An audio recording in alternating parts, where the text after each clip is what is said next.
Here we're into What They're Missing. Starts out a little spare and then kind of builds. This tune, did this one start with piano? It did. Okay. Yep.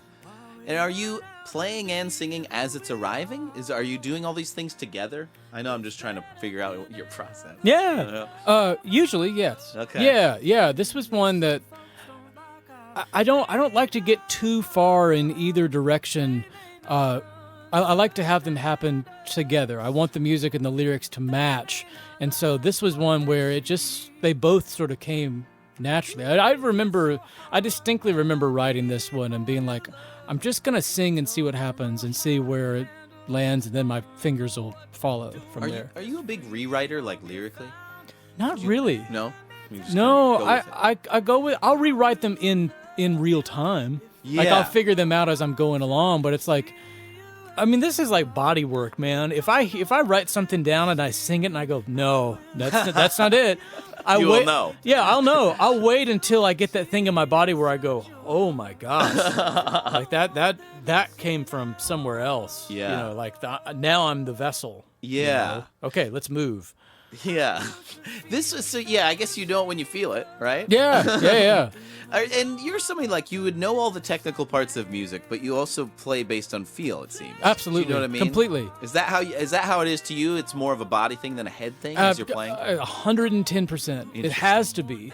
In my opinion, it has to be. It can be different for other people, but I just know that anytime I get in my brain when I'm doing music stuff, it just, everything suffers. Sure. I overthink. Yeah. I'm more concerned about what other people are going to think than like just going with that, just falling into that flow, the natural creative flow, that's when stuff really goes off, and I'm like, man, I get moved over and over again doing that stuff. This is one of those songs where I get moved each time I hear it. It's like, woo! This is such a classic feeling melody to me. It Thank has you. that sort of feel where it's like, somehow, have I heard this? I feel like I should have. You know what I Yeah. mean? Before.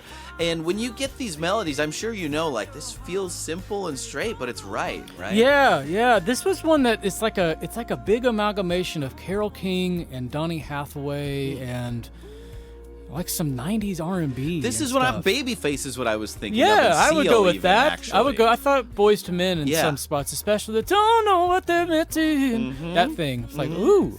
Yeah, obviously talked a lot about your references from 60s, 70s, 80s, but you have some 90s things you There's some pulled from, 90s too. stuff in there, and it's like I didn't really listen to Boys to Men or anything much at all, but growing up. Culture, right? It was in culture, and it was like I heard, or Casey and JoJo, late 90s, early 2000s.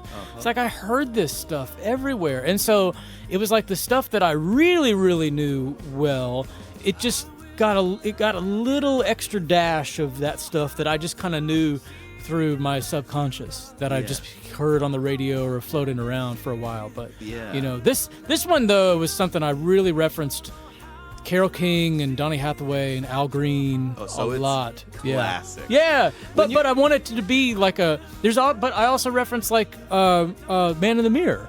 Oh. Yeah. Which is still classic in its own way, but the choir and the everything. Oh, and so choir. What did you do for this choir? So the choir is myself and my good friend Mike Hicks and my other good friend Lashina Taylor. Okay. And we all just layered a crap ton of vocals on this thing. There's probably like 20 of us, 21, 22, 24 of us, of us singing this stuff to make it sound like the big choir that you'd record in Capitol Studios in LA, which I don't have. Yeah. I can't tell by listening. Yeah. There's something to me here too where this feels inspirational. Yeah. Like the lyrics obviously, but the music too. Yeah. There's a lift to it. There's definitely a lift. I wanted that. Yeah. Yeah. And it works on you, it seems, right? It does, How man. Cool is that? When I listen to this this song specifically, because it's about my wife and I, when I listened to it with her all the way down for the first time after the record was done, I came close to losing it. Yeah. It was just such a visceral, almost ethereal sensation through my body of gratitude and some melancholy, some bittersweetness. I mean, it's the song is about kind of letting go of old storylines that we grew up with and learning how to support one another in marriage, even when we have our own shit that we run up against. Sure. Whew, man, it's a lot. This is what they're missing, Dustin Ransom.